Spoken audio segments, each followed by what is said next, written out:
Hey everybody.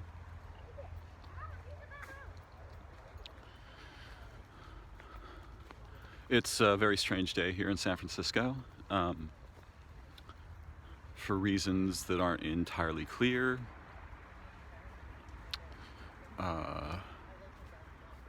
Today the light is different.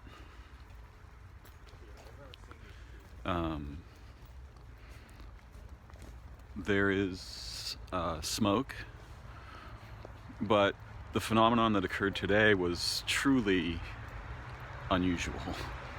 It remained dark inside my house throughout the day, just as dark as night. I woke up at 9, it was like a.m., it was still, I woke up at 6, it was dark. Woke up at 9, it was dark. I fell asleep again, I woke up at 12, it was still dark. And, you know, there was this cognitive dissonance in my mind, right? I'm like, is the clock, like the meaning of the clock has changed? What, how am I to understand this? Because I'm lying in bed trying to get a grip. And, you know, half consciously, right? I'm not actually present and awake. I'm just sort of mulling this over, like it's 9 o'clock and there's no light. What, does 9 o'clock not mean light anymore? Which is reminiscent of many aspects of our modern experience, where fundamental things that we depend upon are changing radically, and mostly not in happy ways, to put it mildly. I have my earphones in, but I'm not listening to anything. I was just too lazy to take them out.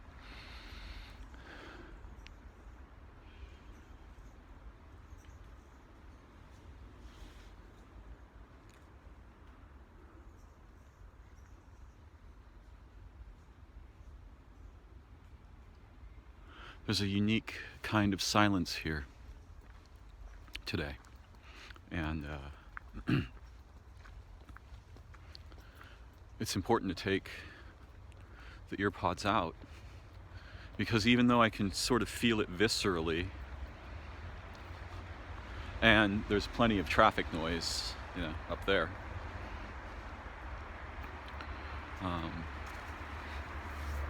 I need my ears to sense the silence, to sense its essence.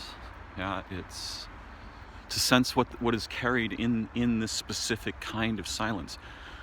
I think we wrongly presume that silence is the lack of information, but we certainly would recognize immediately that humans, in communicating, can use silence in a broad array of, you know, ways. Some of them very profound, some of them more profound than speech can be. So, as is often the case, our understanding of many very important words in English that point at something we should have essential experience of, we've lost all of this, most of us, because silence just means no noise. No, that's not true. Silence is a signal, and there are infinite varieties of silence, and the living places speak these old languages of silence.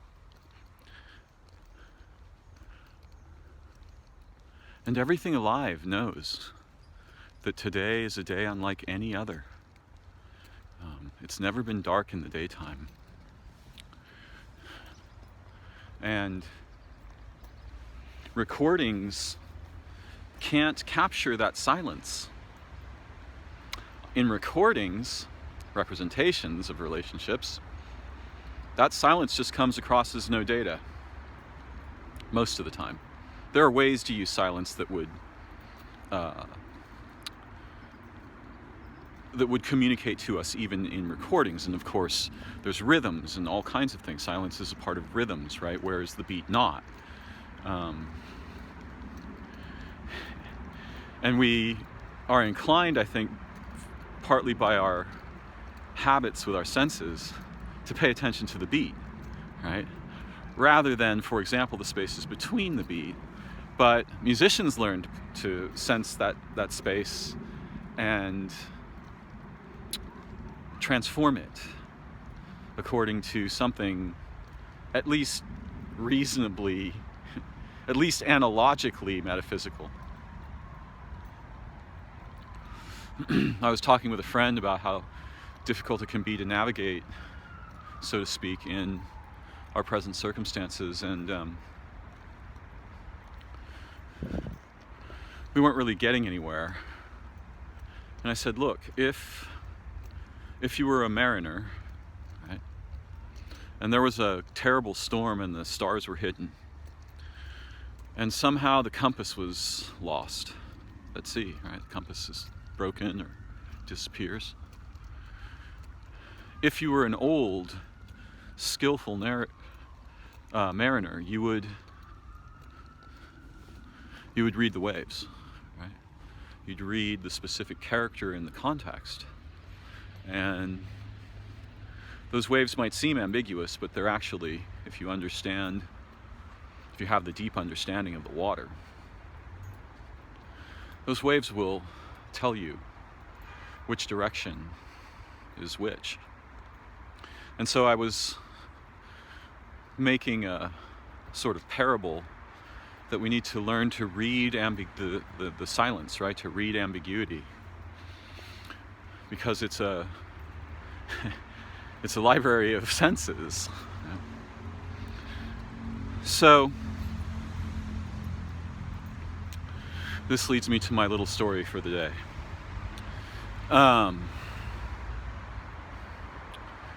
It's long been my habit to try to aid small organisms that find themselves becalmed in the tread path of humans,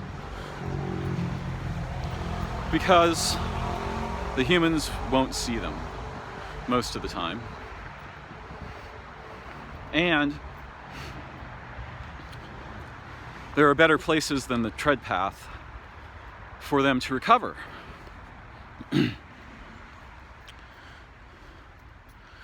So I regularly handle bees, and here it gets cold, the bees land on the sidewalk, trying to recuperate and maybe get some sunlight. I always check this barrel here ever since I found the dead raptor in it that drowned in it. And that was a strange accident too. In any case, I often handle bees and bumblebees, and I've found bumblebees and honeybees to be extremely docile in general. Never have I been stung or anything. I've handled great big bumblebees, and so I have this standing presumption, right, that the bees and the bumblebees aren't going to sting me. The other day, though, I got buzzed by a large bumblebee, which has never happened before that I know of. I don't recall a bumblebee in any way being aggressive with me. So, once I sort of at first didn't understand the phenomenon, because I'm so used to my idea of it, right? But after a couple of, serious, like scanning circles, big scanning circles right above me, I got the picture that, at the minimum, I wasn't welcome there. So I moved on, and then the episode dissolved. But I was curious because I was on a paved path. I didn't seem to have done anything that I was aware of. But this bumblebee was troubled by me. And so rather than just, going with my, bumblebees are fine, whatever, right? I paid attention to the actual situation at hand. Just as we might with silence. So a little while ago, I was walking along and I saw a small male bumblebee in the path, and it's right in the middle of the path where it would be likely to be stepped on. So as I often do, I, knelt down, put my finger in front of him for him to climb on it, and I could tell it was a male. They're a lot smaller. And the bees generally respond somewhat sluggishly, and they might kind of, turn away a few times because they don't know what's going on. It's probably just a threat, and they're not equipped to deal with it because they can't fly. Right? But this bee responded unusually. Right? When I put my finger down, it could see clearly it was seeing well, and it could see that something large had intruded, and it kind of reared up and sort of moved its abdomen like underneath toward the front, which looks like a stinging gesture. I'm not positive whether or not the males have stingers, but I noticed that the bee was not responding well according to my plan. It was not responding well, and it looked like it was doing the fight or flight thing, and since it can't fly,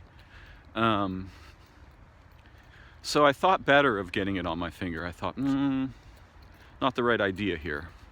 I interrupted my normally scheduled programming. And I got a leaf and, started using the leaf, and the bee was very aggressive toward the leaf. It sort of latched onto it, sort of biting it and buzzing its wings. I could feel the buzz up the leaf. But I got it on the leaf, and it was still kind of pissed and attacking the leaf. And it looked like it was trying to sting the leaf. So I just took it over to some nearby very fragrant, tiny little flower clusters, right? And I put the leaf against the flower cluster in such a way that the bee's legs would become involved in the flower. And it kept fighting the leaf for a little bit, but then it noticed, wait, there's nectar here. So it started both fighting the leaf and drinking some nectar. And then I finally, after a little while, I didn't want it to fall with the leaf to the ground. The leaf seemed heavy, and if I let go, it would be holding up the weight of the leaf. So I waited a little while, and it seemed to calm down and get more interested in the flowers. And then I let go of the leaf, and it kind of clung on, kept sort of attacking the leaf a little bit for a little while. But then eventually it realized there's no attacker here, right? And there's nectar. So eventually it sort of went with the nectar.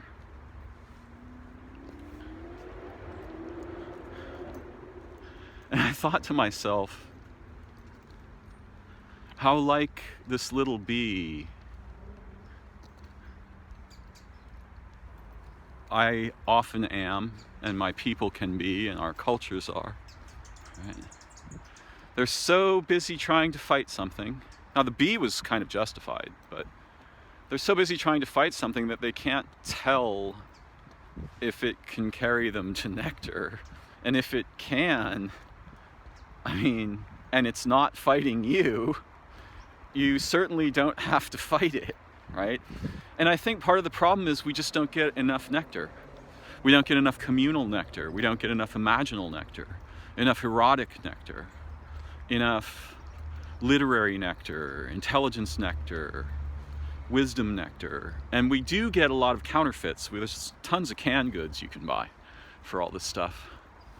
But nectar here means something we're deeply engaged in together with meaningful community and other beings and nature are the fundamental assets underlying our humanity, hidden by our modernity. And so even when something comes along that's authentically capable of transporting us to nectar, it's so unusual to us that we freak out, right? and flee or fight, or we're just so conditioned to be suspicious that we fight all the way to the flowers. And even once we're on them, we're still fighting away, you know. And someone could say, well, what kinds of experiences are you talking about, Darren? What do we do with this with? And the other list is easier because it's mostly empty. What do we not do this with? But we do it with ourselves, right? We do it with our projection of culture, or we do it with religion, or we do it with politics, we do it with, and you know, pick your game. The humans are really good at the fighting thing. Too good by half for their own good. And there's a part of me that's really like that bee, right? Ambiguity comes in. Hey, I'm not used to that. I can't tell what that is, right? I'm not gonna, you know, I might want to push back and go like, no, ambiguity, don't come in. But it's often essential. It's kind of like my mind locks up without a wonder and awe-filled relationship with the unknown, with ambiguity, with indirect intentions. And I mentioned that last thing because it came up in a conversation with a close companion, and you know, indirect intention under the right kinds of, under good circumstances, allows us to hold a superposition so that we don't collapse into too specific an agenda, right? And you can see how important this is in anything that's nuanced or prodigious. And prodigy must be nuanced, mostly, to qualify. So yeah, I just wanted to tell the story of the bee because it was fascinating to me and revealing. And you know, people ask, well, how do I learn things from nature? What is there to learn? Well, if we watch nature very carefully from the human perspective, from a participatory perspective, right? I wasn't just looking at the bee, I got involved in its survival. Then what happens is all kinds of unique things. The dreaming mind becomes involved in the adventure because you're touching a lineage member of like an unimaginably sophisticated network. There I go, using my favorite word again. But when the human finger reaches down, risking, you know, my well-being to try to help this insect, that's a moment of magic. Right? And the universe responds to that stuff in a way that I don't have an explanation for. It's one of those things that's easily dismissed with language, but not encompassed by it.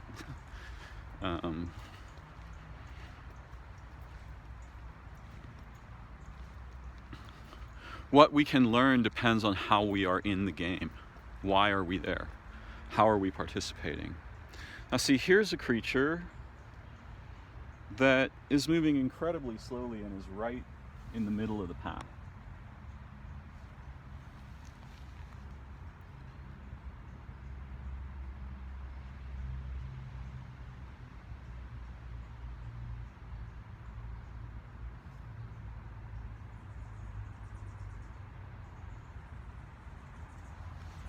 And I could move it, but I think it's mostly safe. This area of the park's rather desolate at the moment. And one of this snail's eye stalks is injured. Its right eye stalk. I love them. They're amazing. There's no end of what can be learned by participating in nature, but if we're outside the frame and looking more from the standpoint of representational cognition than recognition, than communion, right? Then we're going to get pretty dry data. You know, that's a boy, that's a girl. This one fell over because of the storm. It's not particularly exciting, although there are impassioned scientists, right, who at once see the beauty and participate and are also in the scientific game, which is a weird conjugate, since historically science's relationship with life forms not particularly exemplary, to put it mildly. When they touch the emissary of one of the peoples, the living peoples of the earth, most of the time bad things are going to happen. So, and I think humans, you know, we fear this too because we don't want to be treated clinically. None of us. You know, that would be some kind of curse. We don't even want our clinicians to treat us clinically, and if they do, we become rightly terrified. We are beings, and other beings are beings. And when we are beings together, that's when interesting stuff starts happening. And when we are not, well, that's interesting too, but interesting in the way of studying a self-propagating web of disaster cascades, right? To find out like what went wrong, how did this get started, you know, which is one of the games I like to play, particularly with human consciousness and specifically with representational consciousness, because it's just such a minefield and we're so innocent. The mines keep going off and we don't even notice, right? And half of us has already been blown away by the time we're adults. It's recoverable for most of us, not everybody. It's more easily recovered in communal endeavor together that has this agreement of purpose, right? But it's recoverable even to some modest degree, and sometimes to a great degree in isolation.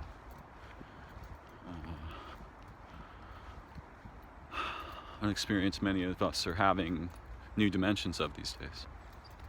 And I'm hopeful that my little videos might bring some comfort and curiosity and wonder and joy into the lives of my very small audience. And it brings, you know, making these videos brings that into mine. However, I have to admit, I'm fundamentally against following my smartphone around in a living place. So there's always this conflict when I start to make a video of, I'm going to do the incredibly not good thing, right, of following my smartphone around, which means I'm going to miss most of what's going on around me. My friend, the blue jay over here. I saw a squirrel earlier shredding up some wood in a way that I've never seen before. It looked like maybe nesting behavior. There's something to learn there too. But no, this is my favorite book, The Living Place. The stories are endless, they're absolutely true. The relationships matter, they're real. There's very little counterfeiting or representation going on. At least not in the ways that it's affected my people.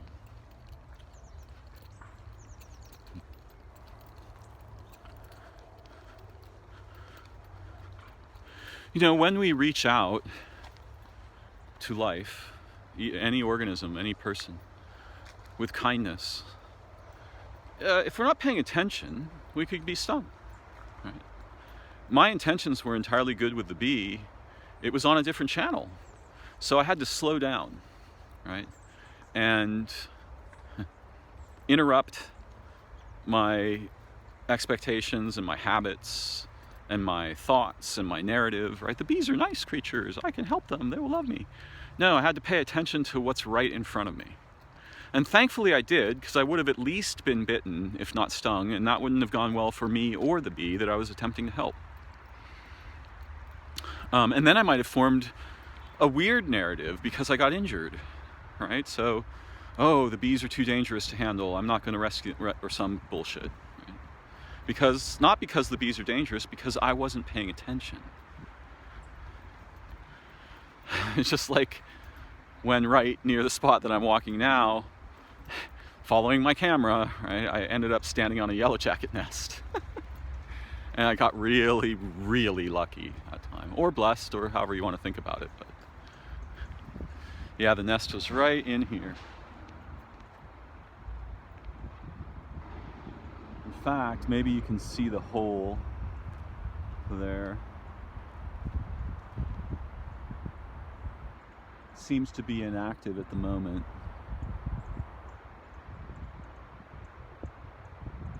But the nest was actually over the whole area, right?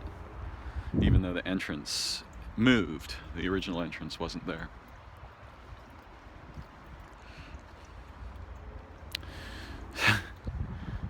Someone in conversation recently, I asked them a peculiar question about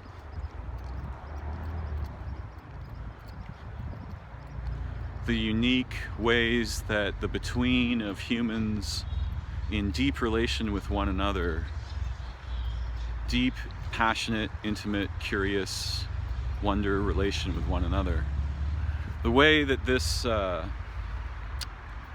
forges kinds of connections, forms of connection, transception, maybe even clairvoyance, not maybe, actually. Although I wouldn't use that language, probably. So we were talking about this, and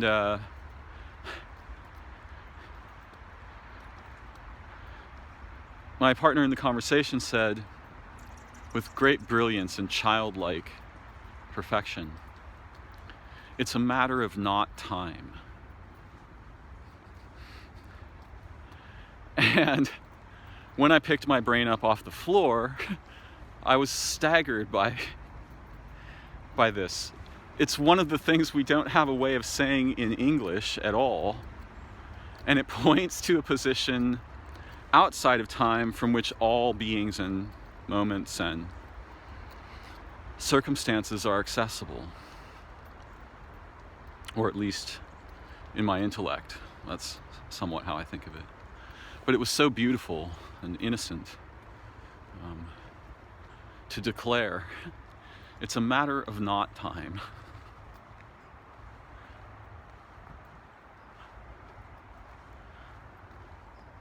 The ecstatic unity that dwells in the between of all beings, infinitely accessible to humans, almost completely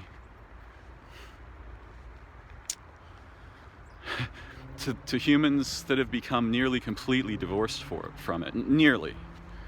Our actual minds are, I think, the local result of those relationships, moment to moment, instant to instant. Yeah. Not just in a cause and effect. Like, because there was a lot of relation a long time ago, we got really smart, and now we're really smart, and everything else is dumb. No, not like that. More like there were explosive waves of symbiotic intelligence coursing around a planet so fertile with life that it was as if all of the possibility in local time-space collapsed into living beings here with minds and eyes and senses that formed a family. And that family became so richly fertile with anciently evolved relational intelligences that eventually it sort of raised a flower. Of course, it raised flowers all over the place. And they're in the places we don't tend to look. Cephalopods, praying mantises, jumping spiders, whales, dolphins, gorillas in the places we look more often. Bees, right?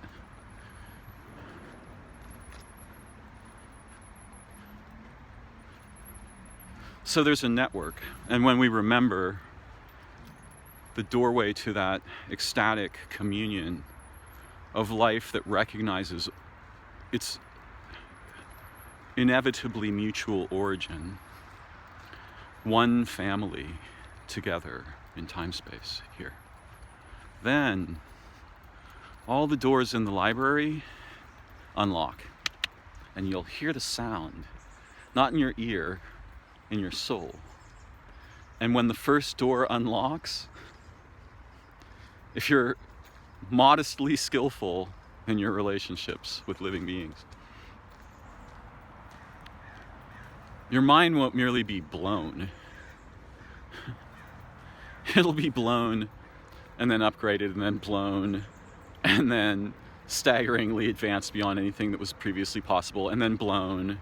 And then that'll just keep going on, because that's the actual depth of the living library. And I don't want to say any of these things, I'm not meaning them literally, I'm meaning them as an attempt to point at something that it's impossible to encompass in language, the same way you can't really say what the experience of eating food is, even though you can describe it. And it's similar with a kiss, and it's similar with every kind of intimacy. It's in our interiority, right? It's not, I was thinking, the world of the given is not reality. The world of the given is the collapsed into physical expression aspect of a manifold of inexpressibly ancient histories, relationships, struggles, triumphs, catastrophes, heroism, all of these things, yeah? And those things, you don't see heroism in that. Okay? So the realm of the given is sort of like the playing field where the impossible just keeps pouring in from different directions, seeping up through the cracks like the dandelion in the sidewalk, right? And honestly, I want to be in touch with that, right? I get that things are structured and solid and physical. I understand. There's still mystery there, but I viscerally, I get it. I'm walking on rocks. I can feel them. It's this other stuff.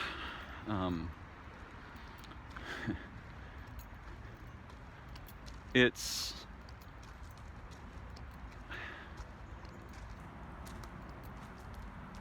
all that is experienced and shared and transformed and beautified in living relation with the fundamental aspects of being. Yeah? We can call them names. Some of those names are dangerous, but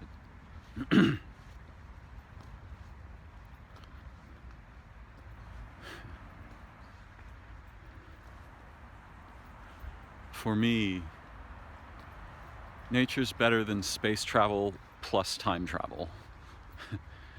Not because I prefer it, because it's more than both.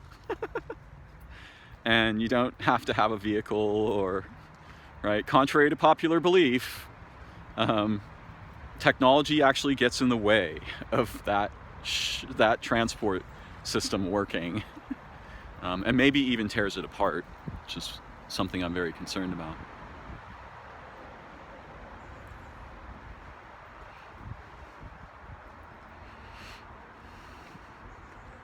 I met a nemesis,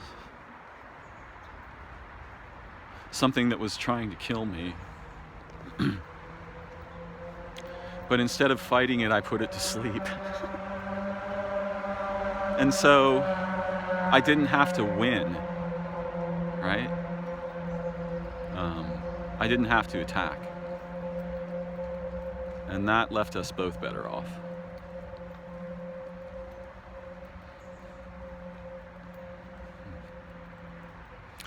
The light here today is extremely strange and beautiful, and the silence in the garden very different, partly due to the fog, but not merely.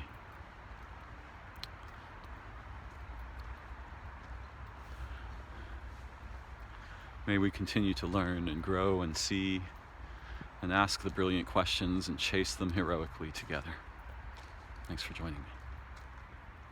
Bye-bye for now.